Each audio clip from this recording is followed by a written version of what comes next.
அனைவருக்கும் வணக்கம். நான் ரேணு மீரா. வழக்கம் போல ஜெயகாந்தன் அவர்களுடைய சிறுகதைகளை அறிவோம், ஆராய்வோம். என்னோட அனுபவத்தில் யங்ஸ்டர்ஸ் கிட்ட இந்த மாதிரியான கதைகள் எல்லாம் சொல்லும்போது 1960 எழுதின கதை, 50களில் எழுதின கதையை பற்றி பேசும்போது இன்னைக்கு அவங்க எப்படி பார்க்குறாங்க அப்படின்னு கேட்டு அந்த விஷயம் எனக்கு தெரிய வரும்போது எனக்கே ரொம்ப ஆச்சரியமாக இருக்குது. என்ன மாதிரியெல்லாம் அவங்க யோசிக்கிறாங்க இந்த கதையை பற்றி. இத்தனை வருஷம் கடந்து இந்த கதை இன்னைக்கு நடைமுறையில் எப்படியெல்லாம் இந்த விஷயங்கள் பார்க்கப்படுது அப்படின்னு நினைக்கும் போது எனக்கே ரொம்ப ஆச்சரியமாக வியப்பாக இருக்குது. டாக்டர் சாரு அவங்க சென்னையில் ஷீ இஸ் அ டென்டிஸ்ட். அவங்களுடைய பார்வையில் எப்படி இந்த கதைகளெல்லாம் உள்வாங்கிறாங்க, எப்படி இந்த கதாபாத்திரங்களை அவங்களுடைய பார்வையில் சொல்ல நினைக்கிறாங்க அப்படிங்கிறதையும் நம்ம கேட்டு தெரிஞ்சுக்கலாம். Welcome for Meera talks. இப்போ கதைக்குள்ள போகலாம். இன்னைக்கு நாம் பார்க்கவிருக்கும் ஜெயகாந்தன் அவர்களின் சிறுகதை 1960ஆம் ஆண்டு எழுதப்பட்ட கதை. கதையின் பெயர் சுயரூபம். அதாவது ஒரு அப்பாவும் அம்மாவும் ஒரு கடிதத்தை கையில் வச்சுக்கிட்டு பேசிகிட்டு இருக்காங்க. இந்த மாதிரி அவங்க கிட்ட இருந்து லெட்டர் வந்திருக்கு, என்னவா என்ன பதில் போட்டிருக்காங்க, என்ன போட போகிறாங்க, வழக்கமாக போடுற பதில் தான், பொண்ணு பிடிக்கலன்னு போட்டிருக்காங்க. ஆமாம், மற்றதெல்லாம் சொத்து மற்ற விஷயங்களெல்லாம் தான் நம்ம பொண்ணுக்குன்னு செய்ய முடியும், அழகாக கூடவா நம்ம செய்ய முடியும், என்ன தலையெழுத்தோ என்னவோ இது இந்த மாதிரி வந்து பிறந்துருச்சு அப்படின்னு அம்மா புலம்புறாங்க. அப்பா கிட்ட அந்த செய்தி வந்த உடனே அம்மா புலம்புனதுக்காக அப்பா வந்து சரி சரி வீடு என்னத்தை பண்ணுறது, எல்லாம் நம்ம தலையெழுத்து அப்படின்னு அவரும் சலிச்சுக்கிறாரு. இதை காது கொடுத்து கேட்டுக்கிட்டு இருக்கிற படிக்கு மேலே இருக்கக்கூடிய பெண், அவளை பற்றி தான் இங்கே பேசுகிறாங்க. அந்த பெண் யாருன்னா கண்ணம்மா. அவளுக்கு இந்த விஷயம் ரொம்ப மனசுக்கு காயமாக இருக்குது. என்ன இப்படி பேசுகிறாங்க நம்மளை, என்ன நமக்கு என்ன அப்படி குறை, என்னமோ கொஞ்சம் முடி தான் அப்படி இருக்குது, எலிவால் மாதிரி இருக்குது, அதுக்கு என்ன பண்ணுறது, நான் வந்து இப்போது அந்த குதிரைவால் கொண்ட போட முடியலன்னா அழுதாங்க, அதுக்கு என்ன பண்ணுறதான், என்னமோ அம்மா என்னை வந்து அழகில்லைங்குதே, இது பெருசாக அழகா அப்படின்னு இவ ஒரு விஷயமா பேசிக்கிறாள். அந்த கடிதாசி இவளுடைய காதில் அவங்க ரெண்டு பேர் பேசுகிறத கேட்ட விஷயம் உள்ளே வாங்குகிற அந்த நேரத்துலேயே இவளுக்கு என்ன நடக்குதுன்னா, படி மேலே ஒரு படியாக ஏறிக்கிட்டு போகிறா இல்லையா, அப்போது அந்த படி கைப்பிடி இருக்குல்ல, அதோட எண்டில் வந்து ஒரு குமிழ் மாதிரி ஒன்று இருக்கும் பார்த்தீங்களா, அந்த மரத்திலான அந்த ஒரு குமிழ், அதை கையை போட்டு கிரீச்சுன்னு அப்படியே கோவத்தில் அதை அப்படியே அழுத்தி திருப்புறா. இவளுடைய அந்த கோபத்தை எக்ஸ்பிரஸ் பண்ணுறா.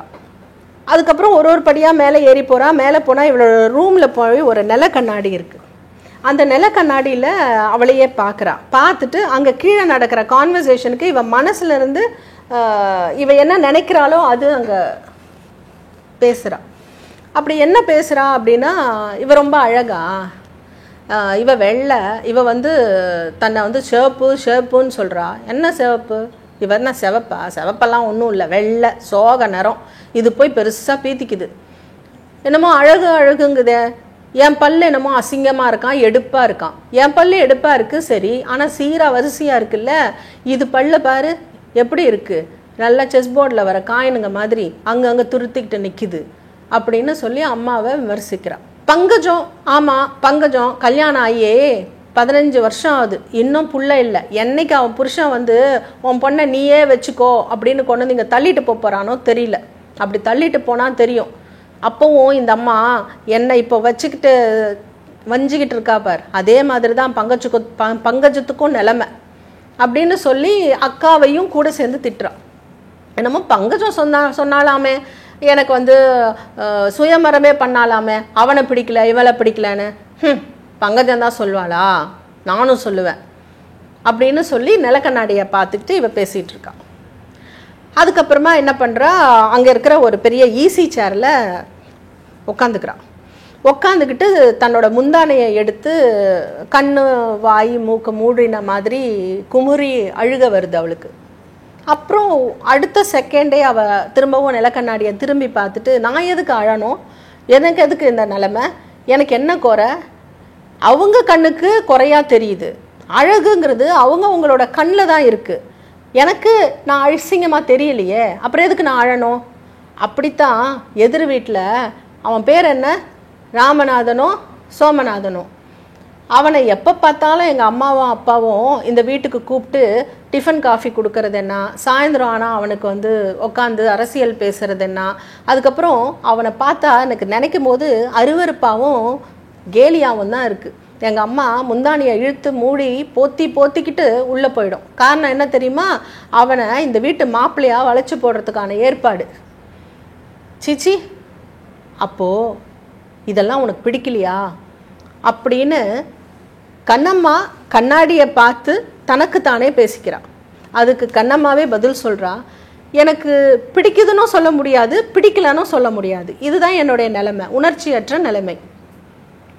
இதே இந்த பக்கம் நடந்துட்டு இருக்கும் பொழுது பழைய நினைவுகள் எல்லாம் அவளுக்கு ரொம்ப சங்கடங்களை கொடுக்குது. கண்ணாடியை பார்த்து திரும்பவும் கண்ணம்மா யோசிக்கிறான். ஆமாம், கொஞ்ச நாளைக்கு முன்னாடி நானும் பள்ளிக்கூடலாம் போயிட்டு இருந்தேன்ல, அப்போது எப்படி மற்ற பெண்களை பார்க்கறதுக்குன்னு ஒரு சில ஆண்கள் இருந்தாங்களோ, என்ன கொடுத்தா ஒருத்தன் திரும்பி திரும்பி பார்த்தான். அப்போது அவன் கண்ணுக்கு நான் அழகாக தானே தெரிஞ்சேன். அப்போ அழகுங்கிறது பார்க்குறவங்களுடைய பார்வையில் தானே இருக்குது. இதை போய் ஏன் யாரும் புரிஞ்சிக்க மாட்டேங்கிறாங்க? எதுக்கு எல்லாரும் என்ன அசிங்கம்னு சொல்கிறாங்க? இப்படின்னு மனசுக்குள்ளேயே ஒரு வேதனையை போட்டுட்டு இருந்தா கண்ணம்மா. அதுக்கப்புறமா கொஞ்ச நாள் கழித்து மத்தியானம் நேரத்தில் சாப்பிடவான்னு அவங்க அம்மா கீழே கூப்பிடும் போது கண்ணம்மா எனக்கு பசிக்கலை, நான் வரமாட்டேன் அப்படின்னு பிடிவாதம் பிடிக்கிறா. ஏன்னா அவளுக்கு ஒரு விரக்தி. அவங்க அம்மா மேலே ஒரு கோவம், அப்பா மேலே கோவம், அந்த சூழல் மேலே கோவம், ஆத்திரம், தன் மேலே கோவம்.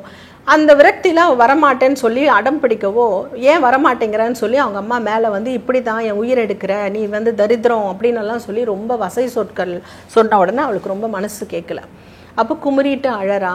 அப்புறம் அந்த ஈஸி சேர்லையே தன்னுடைய தலையை விரிச்சு போட்டுட்டு முட்டி அழறா. இவளுடைய இந்த செய்கையை பார்த்துட்டு அவங்க அம்மா படப்படான்னு அந்த படியில் இறங்கி கீழே வராங்க. அப்போ அவங்க அப்பா பின்னாடியே மேலே போய் என்ன ஆச்சுன்னா, ஆமாம் அவளுக்கு அறிவே கிடையாது, அவள் இப்படி தான் உன்னை கஷ்டப்படுத்துவா, நீ எதுக்கோ கவலைப்படாதம்மா, வா நம்ம 2 பேரும் சேர்ந்து சாப்பிட்லான்னு கூட்டிகிட்டு வருவார். இந்த நேரத்தில் தான் அவங்களுக்கு இன்னொரு கடிதாசி வரும். அந்த கடிதாசியில் எதிர்க்க இருக்கக்கூடிய அந்த சிவானந்தம், அவன் தான் வந்து அந்த ஆள். உண்மையாகவே அந்த சோமநாதனோ ராமநாதனோன்னு இவளுக்கு ஒரு மனசில் பதியாத அந்த பெயர். அவன் என்ன செய்வான்னா, ஒரு கடிதாசி போட்டிருப்பான், பெண்ணை எனக்கு பிடிச்சிருக்கு, ஆனால் ஒரு ஃபார்மாலிட்டிக்கு நான் எங்கள் வீட்டில் இருக்கிற பெரியவங்களை கூட்டிகிட்டு வந்து உங்கள் வீட்டில் பேசுகிறேன், ஸோ கல்யாணம் நிச்சயம் அப்படின்னு சொல்லியிருப்பான். அவங்க அப்பா அம்மாவுக்கு ரொம்ப சந்தோஷம் ஆகிடும். இவளும் மறுநாள் ஒரு அழகான ஒரு பட்டுப்புடவை சரசரக்க, அந்த கூந்தலில் நிறைய பூக்கள் முடிஞ்சு பின்னப்பட்ட அந்த கூந்தல் முன்னாடி போட்டு, அந்த கூந்தல் தரையில் பிறல்ற அளவுக்கு அலங்காரங்கள் இருக்கும். அவள் காலில் வந்து நல்லா மருதாணியெல்லாம் போட்டிருப்பாங்க. வீடு முழுக்க நிறைய ஜனம் வந்திருக்கும். உற்றார் உறவினர் எல்லாம் அந்த வீட்டில் இருப்பாங்க. அப்போது அவங்க அம்மா ஒரு பக்கம் உட்காந்துக்கிட்டு, பெரிய பொண்ணுக்கு வந்து மாப்பிள்ளை சுயமரமே நடத்தினா, அவனை பிடிக்கல இவனை பிடிக்கலன்னு சொன்னான், ஆனால் டெல்லி மாப்பிள்ளை கிடச்சிது, கல்யாணம் பண்ணிக்கிட்டா, இன்றைக்கி டெல்லியில் வாழறா, நிச்சயதார்த்தம் அதனால தான் வரல, கல்யாணத்துக்கு வருவான்னு ரொம்ப பீத்திக்கிட்டு இருப்பாங்க. இன்னொரு பக்கம் இப்போது கல்யாணத்துக்கு ஓகே சொன்ன அந்த மாப்பிள்ளைய தோளில் கையை போட்டு கூட்டிக்கிட்டு அவங்க அப்பா அந்த நிலப்படிக்கு கீழே பேசிகிட்டு இருப்பார். உங்களுக்கு எவ்வளோ பெரிய மனசு மாப்பிள்ளை, என் பொண்ணையே வந்து நீங்கள் சரின்னு ஒத்துக்கிட்டீங்களே, இது எவ்வளோ பெரிய விஷயம் அப்படின்னு சொன்னோன்னா, இருக்கட்டும் பரவாயில்ல அப்படின்னு அவன் அதை பெருமையாக ஏற்றுக்கிறத பார்த்த உடனேயே அந்த படியோடைய அந்த கைப்பிடி, அந்த மர கைப்பிடியை க்ரீச்ன்ற சத்தத்தோடு அவள் திருகினாள். அப்போது அவளுடைய கண் கால் கட்டவிரலை பார்க்கும்போது கட்டவிரலில் மருதாணி போட்டிருந்த சிவப்பு, கட்டவிரலில் இருந்த சிகப்பு அவளுடைய கண்ணுக்கு மாறுச்சு அப்படின்னு இந்த இடத்துல எழுத்தாளர் குறிப்பிட்டிருப்பார். அந்த அளவுக்கு அவளுடைய கோபம் கண்களில் தெரிய வந்து அவள் என்ன பண்ணிட்டா, நேராக மேலே போயிட்டு, பங்கஜம் மட்டும்தான் சொல்லுவாளா, நானும் சொல்லுவேன், நீ சொல்லுவியா, நீ அவளை படிக்கலையே, படிக்கலைன்னா என்ன, நான் சொல்ல மாட்டேனா, நான் சொல்லுவேன் அப்படின்னு சொல்லி மேலேருந்து அந்த படியில் விறுவிறுன்னு இறங்கி வந்து கையை அந்த கட்டை, அதாவது அந்த படியோடைய பிடியில் இருக்கக்கூடிய அந்த கட்டையை பிடிச்சிக்கிட்டு அப்பா அப்படின்வா. என்னம்மா அப்படின்னு ஒரு சலிப்பாக வந்துட்டு அவங்க அப்பா கேட்பாரு.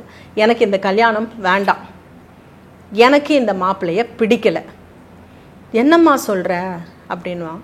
இதோட அந்த கதை முடிகிற மாதிரியாக எழுத்தாளர் எழுதியிருப்பார். கதை என்னவோ இங்கே முடிஞ்சு போச்சு. ஆனால் என் மனசில் இருக்கக்கூடிய பல கேள்விகள் துளிர் விட்டு எழ ஆரம்பித்தது. இன்முறை அந்த மாதிரியான கேள்விகளை இளைய தலைமுறைகள் கிட்ட நான் கொடுத்து அவங்க கிட்ட இருந்து அவங்களுடைய பார்வையில் இந்த கதையும் கதாபாத்திரமும் எப்படி அப்படிங்கிறத பற்றி நம்ம பேச போகிறோம். சொல்லுங்கள். அழகாக கதை சொன்னீங்க மேம். சீரியஸாக எனக்கு அப்படியே நான் அந்த கதையில் வாழ்கிற மாதிரி இருந்துச்சு. நான் கீழே அந்த ஃபேமிலி ரிலேட்டிவ்ஸ்லாம் இருக்கும், நான் எங்கேயோ அந்த ஓரத்தில் இருந்த மாதிரி இருந்துச்சு. அந்த விமன் அவங்க அந்த டிசிஷன் எடுத்தது வந்து அவங்களோட செல்ஃப் எஸ்டீம்னு நினைக்கிறேன்.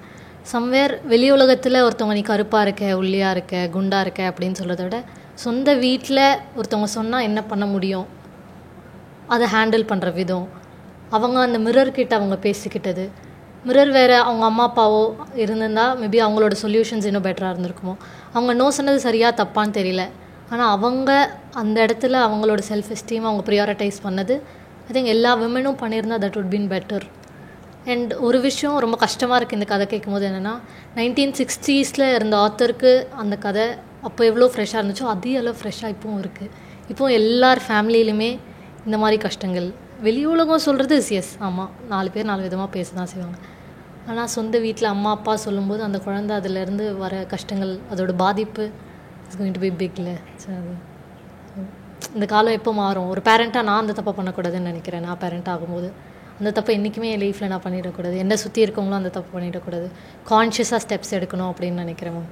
Thank you for explaining. Super. Body ஷேமிங்ன்றது ஒரு விதம் இருக்குது. எனக்கு இன்னொரு விதமும் நான் பார்க்குறேன். சில பேர் வந்து ஸ்லோ லேர்னர்ஸ் இருப்பாங்க, எல்லாத்தையுமே அவ்வளோ சீக்கிரம் புரிஞ்சுக்கிறவங்களா இருக்கும். ஆனால் அவங்களுக்கு வேறு திறமைகள் இருக்கும், ரொம்ப பேச மாட்டாங்க, பட் அவங்கக்கிட்ட வேறு திறமைகள் இருக்கும். ஈவன் இதையும் நான் இந்த மாதிரி தான் பார்க்குறேன். ஏன்னா இந்த மாதிரி விஷயத்தையும் நிறைய பேரண்ட்ஸ் வந்து கொஞ்சம் கம்பேர் பண்ணுறத நான் எனக்கு வர கிளைண்ட்ஸே அந்த மாதிரி பண்ணியிருக்காங்க. அதாவது என்னோட கசினோட பசங்கள்லாம் இவன் வயசு தான் ஆகுது, அதாவது தன் குழந்தை வயசு தான் ஆகுது, ஆனால் அவங்கெல்லாம் வந்து இப்படியெல்லாம் இருக்காங்க, இவன் ஏன் இப்படி இல்லை அப்படின்னெல்லாம் கொஞ்சம் கம்பேர் பண்ணும்போது அது அந்த குழந்தைய பாதிக்குதுங்கிறத நம்ம ஓப்பனாக சொல்லிடுறோம். இப்போ இது ட்ரெண்டாக போச்சு, பேரண்ட்ஸால் குழந்தைங்க பாதிக்கப்படுறாங்க. பட் அது பேரண்ட்ஸும் எங்கேயோ ஒரு விதத்தில் வந்து அவங்களும் அஃபெக்ட் ஆகிறாங்களோங்கிறது தான் நானும் புரிஞ்சுக்க முயற்சி பண்ணிகிட்ருக்கேன். பீயிங் அ டென்டிஸ்ட், உங்களுக்கு இந்த பல்லு எடுப்பாக இருக்குது, அப்புறம் எனக்கு வந்து இந்த மாதிரி பல்லு வரிசைப்படுத்தி கொடுங்க, ஏன்னா எனக்கு கல்யாணத்துக்கு மாப்பிள்ளை பார்க்க போகிறாங்க, இல்லைனா பொண்ணு பார்க்க போகிறாங்க, அந்த மாதிரியெல்லாம் கேசஸ் எல்லாம் நீங்கள் பார்த்துருப்பீங்க இல்லையா? Yes ma'am. வெரி ஆஃபன் அவங்களோட அப்பியரன்ஸ்க்காக அவங்களோட டென்டல் அண்ட் ஃபேஷியல் ஸ்ட்ரக்சர்ஸ் மாற்றிக்க நிறைய பேஷண்ட்ஸ் வருவாங்க. பட் சம்வேர் டீப் டவுன் அவங்களோட சைக்காலஜிக்கலி அவங்க அஃபெக்ட் ஆகிருக்க விதம் தான் ரொம்ப ஜாஸ்தியாக இருக்கும். நம்ம எவ்வளோ தான் பர்ஃபெக்டாக அவங்க என்ன எதிர்பார்க்குறாங்களோ அந்த ரிசல்ட்ஸ் நம்ம கொடுத்தாலும் சம்வேர் அவங்க இதில் யார் என்ன குறை சொல்லிடுவா, இதில் என்ன குறை இருக்குது, ஐயோ டாக்டர் இந்த பல் இந்த மாதிரி இருந்தால் நல்லாயிருக்கும், நம்மளால் என்ன மேக்ஸிமம் கொடுக்க முடியும், கடவுள் கொடுத்தது தான் வரும், அதுக்கப்புறம் நம்ம பண்ணுறது எல்லாமே எக்ஸ்ட்ராவாக நம்ம என்ன பண்ண முடியுன்றது தான். ஸோ நம்ம எவ்வளோ தான் பர்ஃபெக்ட்னஸ் அவங்க எதிர்பார்த்தது நம்ம கொடுத்தாலுமே இதில் நம்ம அம்மா அப்பா என்ன சொல்லிடுவாங்க, ஐயோ இதில் பார்க்குற விதம் எப்படி இருக்கும், இதை விட என்ன பெட்டராக பண்ண முடியும், இதை விட என்ன பெட்டராக பண்ண முடியும், ஒரு எக்ஸப்டன்ஸே இருக்காது அவங்களுக்கு அந்த ட்ரீட்மெண்ட் மேலே. ஸோ வரும்போதே அவங்கள எக்ஸப்ட் பண்ணிட்டு வந்து எனக்கு என்ன முடியுமோ அதை பண்ணுங்க அப்படின்னு சொல்கிற பேஷண்ட்டோட ரிசல்ட் ஜாஸ்தி. இல்லை எனக்கு இப்படியெல்லாம் தான் வேணும் அப்படின்னு சொல்லிட்டு வரவங்களோட ரிசல்ட்ஸ் கொஞ்சம் கம்மி. நான் அவங்களோட எக்ஸ்பெக்டேஷன் லெவல் நம்மளால் சாட்டிஸ்ஃபை பண்ண முடியாத சுச்சுவேஷன்ஸ் வரும். ஸோ அந்த மாதிரி இருக்கும். அண்ட் நீங்கள் கேட்டப்போ எனக்கு ஒரு விஷயம் என்ன தோணுச்சு அப்படின்னா, நம்ம ஜென்ரலாக எங்கேயாச்சும் ஒரு இடத்துல வெளியில் போகும்போதே போனோடனே எப்படி பார்க்குறாங்க அப்படின்னா ஒருத்தரோட அப்பியரன்ஸ் தான். இப்போது நான் லாஸ்ட் டைம் ஒரு 6 months முன்னாடி என் கசின் வீட்டுக்கு போனப்போ என்னம்மா ஒல்லி ஆயிட்ட அப்படின்னு கேட்குறாங்க. ஹெல்த்தியாக இருக்கியாமா அப்படின்னு கேட்குறது வேறு, என்னம்மா ஒல்லி ஆயிட்ட அப்படின்னு கேட்குறது வேறு. இப்போது ஒரு 6 months கழிச்சு நான் குண்டை பண்ணேன், என்னம்மா குண்டாயிட்ட, நல்லா சாப்பிட்றியா, ஏன் சாப்பாடுறதுக்கும் குண்டாடுறதுக்கும் என்ன சம்மந்தம், என்னம்மா படிக்கிறியோ அதனால தான் ஒல்லி ஆயிட்டியோ, ஏன் எல்லாத்தையும் ஒன்றுத்தோடு ஒன்று முடிச்சு போடணும் அப்படின்னு தெரியல மேம். ஹெல்த்தியாக இருக்கியாமா, அவ்வளோதான் எனக்கு தெரிஞ்சு. அவங்க என் மேலே எனக்கு இப்பவும் புரியுது, அவங்க என் மேலே இருக்க அஃபெக்ஷனில் தான் கேட்குறாங்க, அது தப்பே இல்லை. பட் ஹெல்த்தியாக இருக்கியா, நல்லா படிக்கிறியா அப்படின்னு கேட்குறது வேறு, ஏன் ஒல்லி ஆயிட்ட, ஏன் குண்டாக இருக்க, ஏன் நல்லா படிக்கிறது இல்லையா, நல்லா படிக்கிறியா, ஏன் நிறைய படிக்கிற. ஸோ சம்வேர் அவங்க கேட்குற அவங்களோட இன்டென்ஷன்ஸ் பியூராக இருந்தாலும் அவங்களோட வேர்ட்ஸ் ரொம்ப முக்கியம். ஸோ அது தட் பிளேஸ் மேஜர் ரோல் இல்லைம்மா. இந்த கதை எப்போவுமே இந்த ஷார்ட் ஸ்டோரிஸில் நான் என்னுடைய பர்சனல் அனுபவம் நான் உங்ககிட்டயும் நான் பலமுறை சொல்லியிருக்கேன். அதாவது வந்து ஒரு கதையை ஒரு தடவை படிக்கும்போது, முதல் தடவை படிக்கும்போது என்னோட ஒரு ஐடியா இருக்கும். அந்த கதையை கொஞ்ச நாள் கழித்து திரும்ப படிக்கும்போது வேறு ஐடியா வரும். ஆரம்பத்தில் முதல்ல இந்த கதையை படிக்கும்போது அடடா கோவப்பட்டு இந்த பொண்ணு அது வாழ்க்கையை அதுவே கெடுத்துச்சு பாரு அப்படி தான் தோணுச்சு. அதுக்கப்புறமா படிக்கும்போது சும்மா சொல்லக்கூடாது, இந்த பொண்ணு கொஞ்சம் ஸ்ட்ராங் டெசிஷன் தான் எடுக்குது, ஒருவேளை அதுக்கு இந்த மிரர் தெரப்பி ஹெல்ப் பண்ணியிருக்குமோ அப்படின்னு. ஏன்னா மிரர் தெரப்பிங்கிறது அது ஒரு பெரிய ஒரு விஷயம். நிலக்கண்ணாடி முன்னாடி பார்த்து பேசுகிறத தான் இவங்க எழுத்தாளர் அடிக்கடி பதிவு பண்ணியிருப்பார். அப்புறம் அது ஹெல்ப் பண்ணியிருக்குமோ இந்த பொண்ணுக்கு, அந்த செல்ஃப் எஸ்டீம்னு நீங்கள் சொல்கிற மாதிரி செல்ஃப் ரியலைசேஷன் கொண்டு வந்திருக்குமோ அப்படின்னு. பட் நீங்கள் சொல்கிற மாதிரி அந்த கதையை இப்போது திரும்ப படிக்க தான் அதில் வந்து வேறு ஒரு விஷயத்தை என்னால் பார்க்க முடியுது. எனக்கு அவங்க அப்போது வேண்டாம் அப்படின்னு சொன்னதுக்கான காரணம், வந்தவர் வந்து அவங்க அப்பா கிட்ட இல்லை உங்கள் பொண்ணுக்கு என்ன குறை அப்படின்னு கேட்டிருந்தாருன்னா மேபி அவங்க எஸ் சொல்லியிருக்க நிறைய சான்சஸ் இருக்குது. ஒரு வீட்டிலேருந்து வேறு ஒரு வீட்டுக்கு போகிறோன்றப்போ இந்த வீட்டோட ஒரு பெட்டரான வீட்டுக்கு போகணுன்னு நினைக்கணும், இல்லை ஒரு பெட்டரான வீட்டை பில்ட் பண்ணணும்னு நினைக்கணும். இதை விட மோசமான வீட்டுக்கு போயிடவே கூடாது. ஸோ ஒரு பொண்ணாக அவங்க அந்த இடத்துல பண்ணது சரின்னு தோணுது. அது அவுட் ஆஃப் கோவம், அவங்க அவுட் ஆஃப் கோவத்தில் பண்ணாலும் சம்வேர் அது ஒரு நல்ல ரிசல்ட் தான் அவங்களுக்கு தருமோ அப்படின்னு ஒரு விஷயம். அண்ட் அவங்க நெக்ஸ்ட் என்ன அப்படின்றது அவங்க டிசைட் பண்ணால் பெட்டராக இருக்கும். அவங்களுக்கு என்ன வேணும், ஓகே நம்மளை சுற்றி இருக்கவங்க நம்மளை என்கரேஜ் பண்ணலையா, ஓகே தட் இஸ் ஃபைன், நம்ம என்ன பண்ணலாம். அவர் சொன்ன மாதிரி அவங்க வெளி உலகத்துக்கு வந்து okay I am not that, நீங்கள் சொல்கிறது நான் கிடையாது அப்படின்ற விஷயம். அண்ட் இந்த கதையிலேருந்து நான் என்ன நினைக்கிறேன் அப்படின்னா, என்ன தெரிஞ்சுக்கணும் அப்படின்னு நினைக்கிறேன் இந்த ஜென்ரேஷனுக்கு அப்படின்னா, ஒருத்தவங்க அசிங்கமாக இருக்காங்க அப்படின்னு சொல்கிறப்போ அந்த ஒரு 2 செகண்ட் நம்ம மனசில் நம்ம யாரோ ஒருத்தரை நினைக்கிறோமோ, இல்லை ஒருத்தவங்க ஒல்லியாக இருக்கிறத நம்ம அசிங்கம் நினைக்கிறோமோ, இல்லை ஒருத்தவங்க கருப்பாக இருக்கிறத அசிங்கம் நினைக்கிறோமோ, இல்லை குண்டா ஒருத்தவங்க அசிங்கம்னு சொல்லும்போது நம்ம மனசில் எதுவுமே இல்லாதப்போ ஒரு பிளாங்க் ஸ்டேட் வரல. ஐ திங்க் அதுதான் இந்த இதோட முடியும் அப்படின்றதுக்கான ஒரு சிக்னலோ அப்படின்னு எனக்கு தோணுது. எதுவுமே நமக்கு தோணக்கூடாது. அசிங்கம் அப்படி என்ன, அப்படி எதுவுமே இல்லையே, அசிங்கம்னு இல்லையே, அப்பியரன்ஸ் வச்சு அசிங்கம்னு இந்த உலகத்தில் ஒன்று இல்லையே அப்படின்னு எப்போ ஒரு கம்ப்ளீட் ஜென்ரேஷன் அதை ஃபாலோ பண்ண ஆரம்பிக்குதோ அன்றைக்கி மேபி இதெல்லாம் நின்றுடும். வேற ஒரு ப்ராப்ளம் வந்துடும் ஆப்வியஸாக, பட் ஸ்டில் இது நின்றுமோ அப்படின்னு தோணுது. எவ்வளோ நாள் ஒரே ப்ராப்ளமோடு இருக்கிறது, வேறு ப்ராப்ளம்ஸ் பார்க்கலாமே அப்படின்னு இருக்குது. So that is the take away. So excellent. So இந்த காரணத்துக்காக தாங்க நான் யங்ஸ்டர்ஸோட இந்த மாதிரி கதைகளை டிஸ்கஸ் பண்ணணும்னு விருப்பப்பட்டது. எவ்வளோ ஒரு புது விதமான கோணங்களில் இவங்க கதாபாத்திரத்தையும் கதைகளையும் பார்க்குறாங்க, சம்பவங்களையும் பார்க்குறாங்க. ஸோ இளைஞர்கள் மத்தியில் இனிமேல் சிறுகதைகளை கொண்டு சேர்க்கும் பொழுது, அதாவது ஜெயகாந்தன் மாதிரியான ஆளுமை மிக்க எழுத்தாளர்கள் எழுதிய சிறுகதைகளை கொண்டு சேர்க்கும் பொழுது இப்படிப்பட்ட பல வித்தியாசமான விஷயங்கள் நாம் கற்றுக்கொள்ளத்துக்கு சாத்தியமாக இருக்குது. இதே மாதிரியான ஒரு அருமையான கதையுடன் மீண்டும் சந்திப்போம். நன்றி, வணக்கம்.